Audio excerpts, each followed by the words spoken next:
بسم اللہ الرحمن الرحیم۔ السلام علیکم ورحمۃ اللہ وبرکاتہ۔ آثار صحابہ کی تفہیم کا سلسلہ جاری ہے، اور اسی سلسلے کے ایک اور پروگرام کے ساتھ میں آپ کی خدمت میں حاضر ہوں۔ میرے ساتھ تشریف فرما ہے ڈاکٹر عمار خان ناصر صاحب۔ ڈاکٹر صاحب السلام علیکم۔ وعلیکم السلام ورحمۃ اللہ وبرکاتہ۔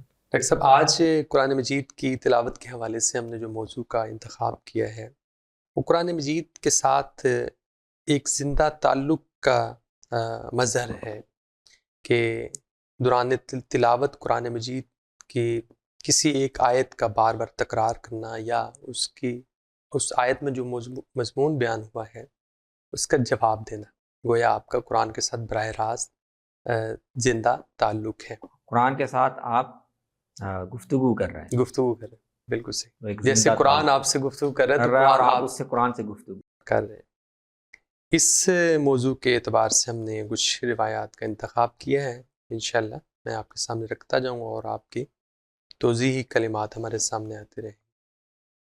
سب سے پہلے ایک روایت ہے، حضرت ابو ذر رضی اللہ تعالی عنہ فرماتے ہیں کہ نبی صلی اللہ علیہ وسلم ایک دفعہ رات کو اٹھے اور آپ نے ایک ہی آیت جو ہے وہ ساری رات پڑھی یہاں تک کہ صبح ہو گئی، اور آپ اسی آیت کے ساتھ قیام میں بھی جا رہے تھے، رکوع بھی کر رہے تھے، سجدے بھی کر رہے تھے۔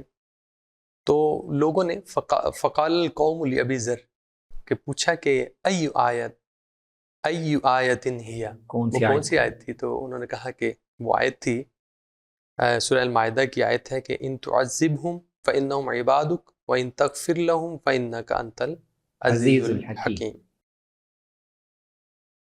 اسی ایک آیت کو نبی صلی اللہ علیہ وسلم ساری رات دہراتے نماز میں دہراتے رہے، قیام میں بھی، رکوع میں بھی، سجدے میں بھی۔ یہ جو آپ نے بات ارشاد فرمائی، دونوں ہی پہلو اس کے وہ صحیح ہیں کہ قرآن کو جب ہم پڑھتے ہیں تو قرآن تو اصل میں تذکیر کے لیے، عبرت کے لیے، پیچھے ہم نے پڑھا کہ اسی لیے قرآن پڑھتے ہوئے اس کے مضامین کے لحاظ سے انسان پر خوف خدا کی کیفیت طاری ہو، گریہ طاری ہو جائے، آدمی رونے لگے، یہ ساری مطلوب کیفیات۔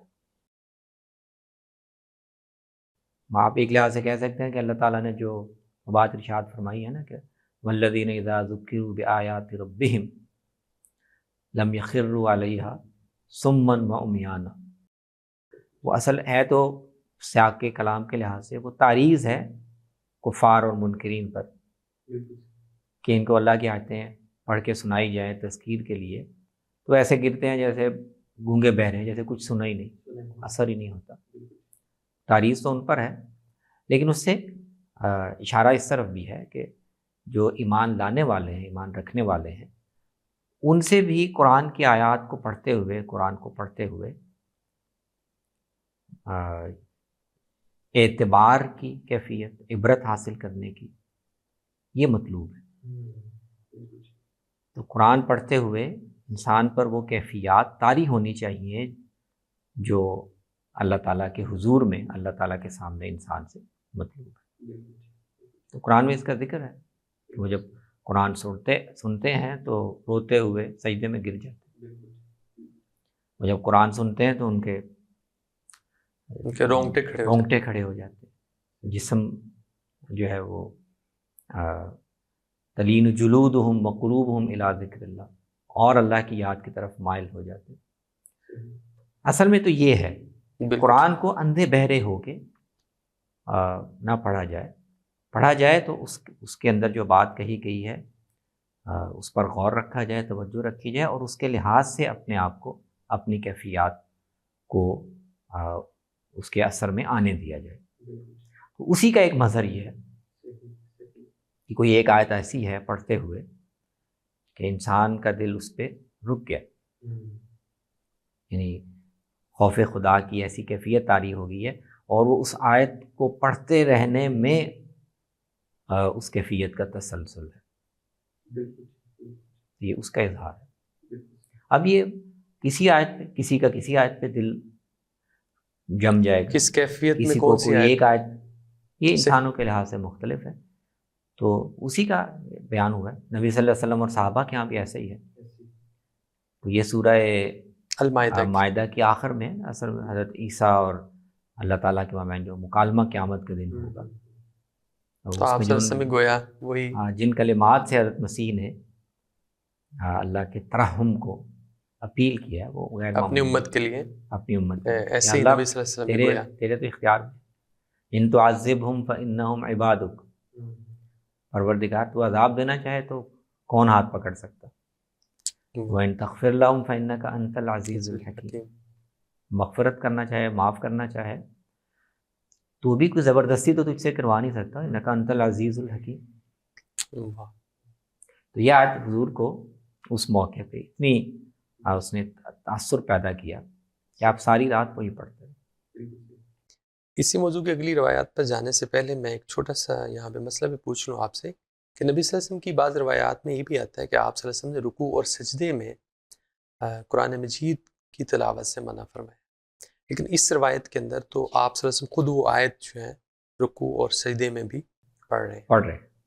ہاں نہیں، وہ اس کو شارحین نے، علماء نے واضح کیا ہے کہ قرآن مجید کی آیات ہے نا وہ پڑھتے ہوئے قرآن کا ایک پہلو تو یہ ہے کہ یہ آپ اس کے آیات کو قرات کے طور پر پڑھتے ہیں، تو وہ حضور نے فرمایا کہ مجھے رکوع اور سجدے میں قرآن کی قرات کرنے یا تلاوت کرنے سے منع کیا گیا، اس کا صحیح مقام قیام کی حالت ہے۔ ٹھیک ہے، یعنی جب آپ قرات کے طور پر کہ میں اللہ کے کلام کی تلاوت کر رہا ہوں، صحیح اس کا مقام قیام ہی ہے۔ لیکن قرآن میں ایسی آیات، ایسے مضامین ہیں کہ جو دعا کا مضمون رکھتے ہیں، ٹھیک ہے نا، وہ دعا کی حیثیت سے پڑھے جاتے ہیں، تو اس وقت آپ کی نیت اصل میں تلاوت قرآن کی نہیں ہوتی، بالکل وہ یہ ہوتی ہے کہ یہ ایک دعا میں پڑھ رہا ہوں جو قرآن میں بھی آئی ہو سکتی ہے، حدیث میں بھی آئی ہو سکتی ہے، تو دعا کی نیت سے کوئی ایسا جملہ جس میں دعائیہ مضمون ہو وہ آپ پڑھ سکتے ہیں۔ دیکھیں نا، ہم نماز کے آخر میں رب اجعلنی مقیم الصلاۃ پڑھتے ہیں، بالکل ٹھیک، صحیح، میں تو قرآن کی آیت لیکن ایک دعا کے طور پر، لیکن وہاں ہم دعا کے موقع پہ پڑھتے ہیں۔ صحیح، تو یہ آیت بھی جو آپ پڑھ رہے ہیں اس میں دعا کا مضمون ہے، بالکل تو دعا آپ رکوع میں بھی پڑھ سکتے ہیں، سجدے میں بھی پڑھ سکتے ہیں۔ بالکل ٹھیک ہو گیا۔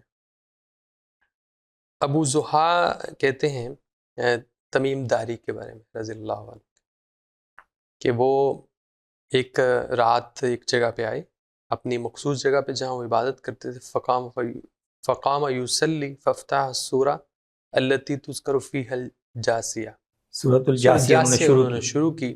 جب وہ اس آیت پہ آئے کہ ام حسب الذین اجترحوا السیئات ان نجعلہم کالذین آمنوا وعملوا الصالحات سواء محیاہم ومماتہم ساء ما یحکمون، جب وہ اس آیت پہنچے تو کہنے لگے کہ فلم یزل یرددھا حتی اصبح، تو صبح تک پھر اسی آیت کو وہ دہراتے رہے، وہی جو نبی صلی اللہ علیہ وسلم، تو وہی صحابہ کے، تو اصل میں وہ بات اصول وہی ہے کہ کوئی بھی آیت پڑھتے ہوئے آپ کو ایک یعنی ایسی کیفیت اگر طاری ہوئی ہے، اس آیت کے مضمون پر آپ کا دل ٹھہر گیا ہے، بالکل ٹھیک، اور اس کو دہرانے سے آپ کو لگتا ہے کہ اللہ تعالیٰ کے سامنے میں اپنے محبت کے، خوف کے جذبات پیش کر رہا ہوں یا اپنی تربیت کر رہا ہوں، تو یہ بہت مستحسن اور مطلوب ہے، کوئی اس میں مذائقہ نہیں ہے کہ آپ اس کو دہراتے ہیں۔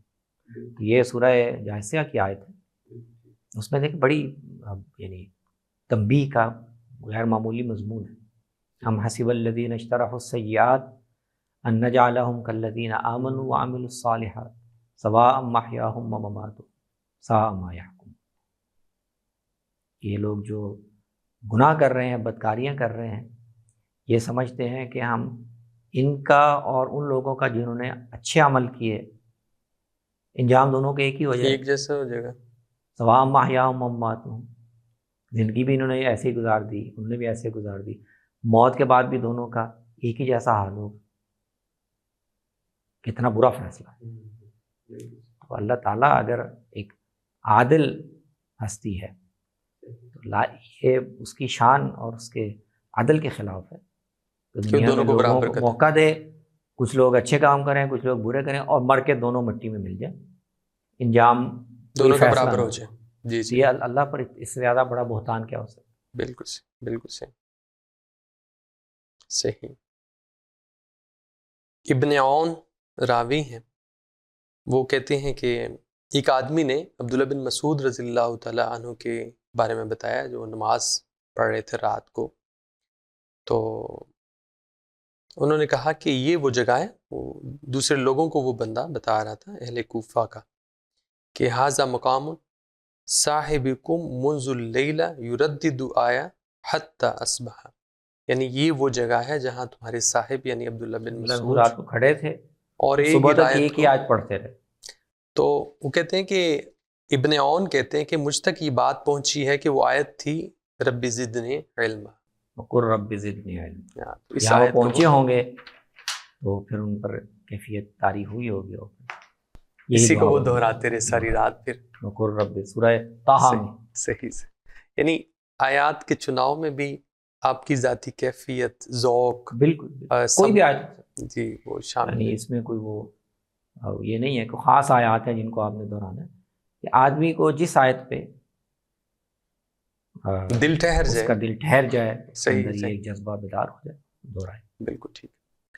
عامر بن عبد قیس ہیں، ان کے گھر کی کوئی خاتون ہے، وہ کہتی ہیں کہ ان عامرا قرأ لیلۃ من سورۃ المومن، جب وہ اس آیت پہ پہنچے کہ وانذرہم یوم الآزفہ اذ القلوب لدى الحناجر کاظمین، تو کہنے لگی کہ فقزم حتی اصبح، اور یہ بھی کہا کہ فلم یزل یرددھا حتی اصبح، وہ اس آیت کو جو ہے وہ انہوں نے دہراتے ہوئے صبح کر دی.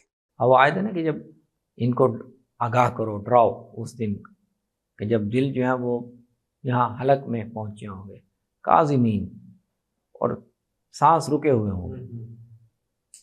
معمول کی کیفیت میں سانس، خوف سے، غم سے سانس رکے ہوئے ہوں گے. کہتے ہیں ان پر یہ کیفیت طاری ہوگی، اور پھر صبح تک اسی آیت کو وہی دہراتے کیفیت ان پہ طاری رہی طاری ساری. ہوگی، صبح تک اسی کو دہراتے رہے.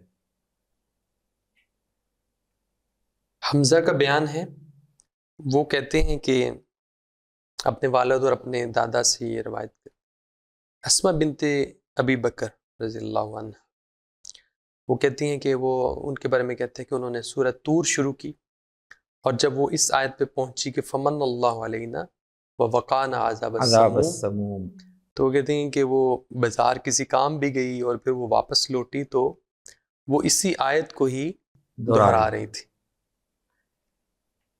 یعنی اس ان میں کی زبان پہ امتنان کا، یعنی کہیں آپ پر خوف کی کیفیت طاری ہو جاتی ہے، صحیح صحیح، کہیں آپ پر جیسے عبداللہ بن مسعود نے وقل رب زدنی علما، طلب کی کیفیت پا دی. بالکل ٹھیک ہے، کہیں امتنان، صحیح صحیح، یعنی وہ گویا آیت تو ہے نا سورہ طور کی ہے طور کی ہے، کہ جنت میں جب جنتی پہنچ جائیں گے، دوزخ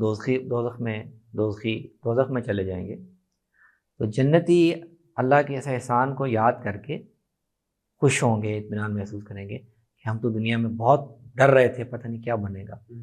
فمن اللہ علینا، اللہ نے ہم پر کرم فرمایا، ووقانا عذاب السموم، اور دوزخ کے عذاب سے ہمیں بچا لیا. تو وہ جو جنتیوں کی زبان پر کلمہ ہوگا یا ان کا احساس ہوگا، وہ سیدہ اسماء کو وہ پسند آ گیا، اور اس کو بار بار دہرا رہی ہیں، نماز میں بھی دہرا رہی ہیں، پھر درمیان میں رک کر کسی کام سے بازار جانا پڑا تو وہ جاتے ہوئے وہی پڑھ رہی ہیں، واپس آئی ہیں تو پھر وہی پڑھ رہی ہیں. تو آپ کو دیکھیں نا وہ اپنے ذہن میں، تخیل میں یہ کر رہی ہیں کہ ہم بھی جب اللہ کے کرم سے جنت میں جائیں گے تو ہم یہی کم تو ہم یہی اس احساس کو محسوس کریں، اس احساس کو تازہ اپنے دل میں اجاگر کر رہی. اچھا جی، ایک اور راوی ہیں القاسم ابن ابی ایوب، وہ کہتے ہیں کہ میں نے سنا سعید ابن جبیر کو کہ وہ اس آیت کو نماز کے اندر انہوں نے 20 سے زیادہ مرتبہ دہرا دیا. وہ آیت تھی کہ واتقوا یوما ترجعون فیہ الی اللہ ثم توفی کل نفس ما کسبت وہم لا یظلمون. 20 سے زائد مرتبہ انہوں نے نماز کی حالت میں ہی اس کو. سعید ابن جبیر تو تابعین میں اور عبداللہ ابن عباس کے تلامذہ میں بڑے صاحب علم بھی ہیں اور بہت نیک اور متقی حاملین قرآن، حجاج بن یوسف نے جن کو قتل کروا دیا تھا. اچھا، اور یہ سید التابعین بھی نہیں کہا جاتا ہے؟ سید التابعین شاید سعید ابن المسیب کو کہا جاتا ہے یا اچھا اور حضرات کو بھی کہا جاتا ہو، صحیح صحیح، لیکن بہرحال یہ تابعین میں بڑے نمایاں بڑے شخص، لوگوں میں سے ہیں، بڑے لوگوں میں سے. بڑے لوگوں میں سے عالم بھی بڑے تھے اور کردار کے بھی، لیکن وہ اس کشمکش میں حجاج کے ہاتھوں شہید بھی ہو گئے. تو ان کا بیان ہے، یہ سورہ بقرہ کی آیت ہے اور اس میں قیامت کا ذکر ہے. واتقوا یوماً، اس دن سے بچو، ڈرو جب تم سب اللہ کے سامنے پیش کیے جاؤ گے اور ہر شخص کو اس کے عملوں کا پورا پورا بدلہ مل جائے گا اور ظلم زیادتی کسی پر نہیں. تو یہ ان پر ایسی، اس سے ایک کیفیت ایسی طاری ہوئی کہ وہ اسی کو 20 سے زیادہ دفعہ انہوں نے نماز میں دوران. بالکل صحیح. راوی ہیں علا، وہ کہتے ہیں کہ مجھے ایک شخص نے بتایا کہ میں مکے میں تھا تو فلما صلیت العشاء اذا رجل امامی، ایک شخص میرے سامنے آیا، قد احرم فی نافلۃ فاستفتح، نفل نماز کی نیت باندھی اور اس نے شروع کر دی یہ نماز، اذا السماء انفطرت، یہ سورہ. وہ کہتے ہیں کہ سورہ انفطار کی پہلی آیت ہے، تو کہنے لگے فلم یزل فیہا حتی نادا منادی السحر، اور یہی صورت پڑھتے رہے مسلسل یہاں فجر تک کہ تک. صبح کی اذان ہو گئی. تو وہ کہتے ہیں، راوی کہتے ہیں کہ میں نے ان کے بارے میں پوچھا کہ یہ کون ہے، تو مجھے بتایا گیا کہ یہ سعید بن جبیر ہے. جی. تو قیام اللیل کے حوالے سے ان کا بہت ذکر آتا ہے، یعنی رات کے قیام اور خوف و خشیت کی واقعات بہت ہیں ان کے، صوام قوام بزرگ تھے. تو اس میں انہوں نے ایک آیت کے بجائے سورت کا ذکر ہے، وہ جی سورت بھی چھوٹی سورت ہے اور اس میں صحیح، قیامت کا منظر ہے، قیامت کا منظر. کیسے جب صحیح. اعمال جو ہیں وہ الگ الگ کیے جائیں گے، نیکوں کا عمل الگ، برے لوگوں کا عمل. تو اسی صورت کو وہ دہراتے ہوئے فجر کا وقت ہو. عام طور پہ یہ جو ہم نے آثار دیکھے ہیں، اس میں جو دہرانا ہے اور تکرار ہے، یہ زیادہ تر نفلی عبادات میں ہے یا انفرادی عبادات کے اندر ہے؟ جی جی. یعنی فرائض کے اندر کیا اس طرح کی سچویشن کم ہوتی تھی، یا مقتدیوں کا لحاظ رکھتے ہوئے امام کوشش کرتا تھا کہ یہ زیادہ تر کیفیت صحابہ کہ ہاں انفرادی سطح پہ پیدا ہوتی تھی؟ جی، یعنی ایسے ہی ہے. اب نبی صلی اللہ علیہ وسلم سے آیات کے تکرار کے واقعات منقول ہے. ابھی مجھے اس وقت یعنی یقین کے ساتھ استحضار نہیں ہے کہ فرض نماز پڑھاتے ہوئے بھی اس طرح کو کوئی موقع آیا ہو مجھے اس وقت. ممکن ہے کوئی ہو، لیکن ایسا ہی لگتا ہے جیسے آپ بیان کر رہے ہیں کہ جو فرض نماز ہے اس کے ویسے بھی تھوڑے سے جو قواعد ہیں، ضوابط ہیں، تھوڑے مختلف ہیں. اس میں گنجائش یعنی جو انسان کے لیے سہولت ہے وہ بھی کم ہے، مطلب اس میں قیام لازمی ہے. جی جی بالکل. نفل میں آپ بیٹھ کے بھی پڑھ سکتے ہیں. فرض نماز میں موومنٹ کی حسب ضرورت اتنی گنجائش نہیں ہے جتنی نفل میں بعض دفعہ آپ کر سکتے ہیں. اور اس کے علاوہ فقہا یہ بھی ایک حکمت یہ بھی بیان کرتے ہیں کہ فرض میں آپ کے پیچھے ایک پوری جماعت ہوتی ہے، تو اس کا بھی اہتمام یا اس کا لحاظ بھی ضروری ہوتا ہے کہ آپ کے کسی عمل سے پیچھے ہر طرح کے لوگ موجود ہیں، تو انہوں نے آپ سے عمل سے ہی چیزیں سیکھنی ہیں. بالکل ٹھیک، بالکل ٹھیک. تو فرض نماز میں عام طور پر کوئی ایسا طریقہ اختیار نہ کیا جائے کہ جس سے پیچھے موجود ہر طرح کے لوگوں کو، اہل علم بھی ہوں گے، سادہ بھی ہوں گے، ہو سکتا ہے کچھ اس موقع پہ ہی آئے ہوں دوبارہ وہ موجود نہ ہو، تو ان کے لیے کوئی اشتباہ پیدا نہ ہو. بالکل ٹھیک، بالکل صحیح. وہ جو نماز کا معروف طریقہ ہے فرض نماز میں، جماعت کی نماز میں، اسی کو عموماً ملحوظ رکھا جائے. بالکل صحیح. تو یہ جو کیفیات والا معاملہ ہے کہ آگے ہم دیکھیں گے کہ آیات کا جواب دینے والا معاملہ ہے. جی جی. تو حالانکہ اس میں ہے کہ آیات کا جواب فرض نماز میں بھی دینے کے آثار ہیں، لیکن حکمت کے پہلو سے اگر نوارد لوگ ہیں، نوآموز لوگ ہیں، ان کے لحاظ سے آپ اس کا اہتمام کریں کہ وہ کسی اشتباہ میں نہ پڑیں۔ تو فقہا اس کی تلقین کرتے ہیں ٹھیک، فرض نماز میں کوشش کی جائے کہ جو نماز کا معروف طریقہ ہے اسی کی پابندی کی جائے۔ حتیٰ کہ آپ دیکھیں بہت سے فقہا یہ بھی کہتے ہیں اس پہلو سے کہ فرض نماز میں آپ سجدے والی آیت نہ پڑھیں۔ بالکل ٹھیک، بالکل صحیح، صحیح۔ فرض میں آپ سجدے والی آیت پڑھیں اور سیدھے سجدے میں چلے جائیں۔ تو کئی لوگ ہوں گے جن کے ساتھ شاید یہ ایک ہی دفعہ ایک واقعہ پیش ہے، کبھی نہ پیش آیا ہو۔ تو یہ ایک پہلو ہے، یعنی اس میں آپ حتماً نہیں کہہ سکتے کہ یہ غلط ہے یا نادرست ہے، لیکن حکمت کا ایک پہلو یہ ہے کہ آپ اس کو بھی ملحوظ رکھیں کہ پیچھے لوگ اگر بوڑھے بھی ہیں، بچے بھی ہیں، بوڑھے بھی ہیں، بچے بھی ہیں، نئے لوگ بھی ہیں، آنے جانے والے بھی ہیں، تو وہ کسی بھی چیز سے ان کو کوئی اشتباہ پیش آئے اور یا وہ اس سے کوئی غلط ایک مطلب اخذ کر یا لیں، لینتھی ہو جائے، یا اور لینتھی ہو جائے، یا ان کے لیے کوئی جیسے انہوں نے سیکھا ہوا اس میں کوئی خلجان واقع ہو جائے، تو خام خواہ ایک صورت پیدا کر دی جائے، ہاں مشکل لوگوں اور عام لوگوں کے لیے پیدا مشکل کر یہ نہ ہو۔ ویسے اصولاً میرے خیال میں اصولاً کوئی اس میں حرج کوئی نہیں ہے، حرج نہیں، فرض میں بھی اگر صحیح، تکرار کرنا چاہیں، کوئی ایسی کیفیت کسی پہ طاری ہو گئی ہے، اصولاً کوئی میرے خیال میں معنی نہیں ہے، صرف یہ ہے کہ پیچھے جو لوگ کھڑے ہیں یا اور کوئی مصلحت اس میں اگر قابل لحاظ ہو اس کا لحاظ رکھنا چاہیے۔ اسی سے جڑتا ہوا ایک سوال یہ بھی ہے کہ یہی جو کیفیات ابھی ہم نے پڑھی ہیں مختلف آثار کے اندر، خوف خدا کی کوئی کیفیت طاری ہو گئی، کسی آیت پہ دل ٹھہر گیا اور اسی کے اثرات میں آدمی جو ہے وہ اس کو تکرار کرتا جا رہا ہے، تو اس دوران میں اگر اس سے کوئی نماز میں بھول چک ہو رہی ہے یا رکعتیں بھول جانا، یا کون سی میں نماز پڑھ رہا ہوں، یا اپنی ایک طرح صحیح ہوش و حواس میں بھی نہ رہنا، نماز کا جو معمول کا طریقہ ہے جی وہ جی، تھوڑا متاثر ہو تو گیا، یہ کوئی مذموم بات تو نہیں ہے اس حوالے سے؟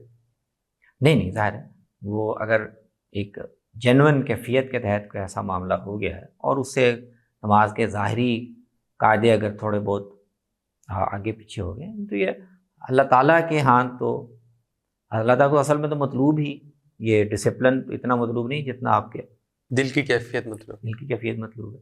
تو کسی وقت اگر ایسا ہو جائے، اب یہ کہ اس کو آدمی اسی کو ایک معمول بنا لے وہ بھی ٹھیک نہیں، ظاہری نظم قائم رکھنا اور وہ بھی اہم ہے۔